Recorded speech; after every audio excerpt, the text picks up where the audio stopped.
Today I'm going to build and race 20 LEGO Speed Champions cars from G-Wagons to F1 cars. You'll have to stick around until the end of this video so you can see who takes home the W. Let's get right into it, boys and girls.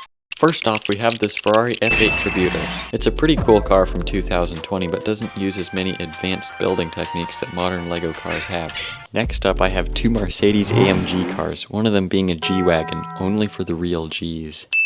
I think these two might be my personal favorites, not to say I don't like the others. I definitely give LEGO credit for making these cars. They just feel like a flex for some rich dude. I honestly think LEGO has gotten a lot better at designing Speed Champions over the years. Now I have two Lambos. I got these a few years ago, so I had to rebuild them to get the dust off. I like the variety of stickers on the black one, but it's always super annoying to put them on. I like the SUV a lot, especially since there's a ton of room for a big family inside. It even comes with a finish line, which will be pretty useless for the upcoming race. Our next car is a dark green Lotus Evija. It's got clean yellow stripes with a snowboard as the spoiler in case you feel like running to the mountains for a quick session.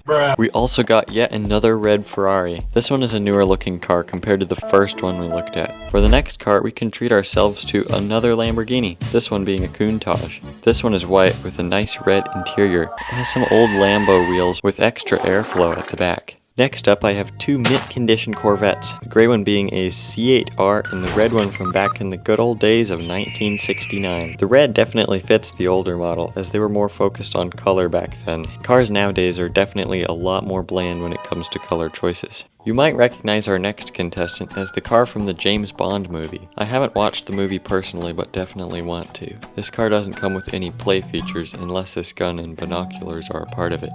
LEGO also needs to match the sticker colors to the actual pieces.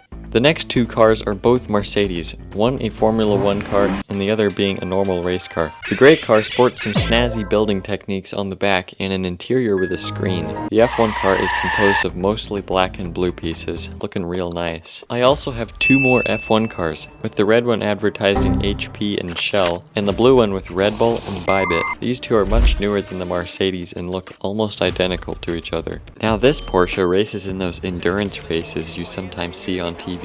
I have high hopes for this car in the race coming up soon. Also competing is this Pagani Utopia, yet another gray car. I like the innards of this car and the weird building technique in back. Next up is the car of everyone's dreams, the Nissan Skyline GTR from Too Fast, Too Furious. The stripes on the sides give off a nice vibe. You can even see part of the electric motor beside the driver. This Koenigsegg Jesko is an ultimate supercar, sporting the Swedish colors on the side, bottom, and as you build. There's also a green butcher's knife at the front end. This is getting suspicious. Last but not least is one of my favorites, the new Mustang Dark Horse. This car is a bit stubbier than normal with an odd looking rear end. It's time to pick your favorite car from the last 20 cars because now it's time to race. Okay, I just set up these nice boards in our driveway and we're gonna race the cars from over there down to that last board over there. We're gonna see how this goes. I got these cars set up all along this line right here. Okay, I think we're just about ready to go. Okay, when I lift this board up, these cars are gonna start, so go.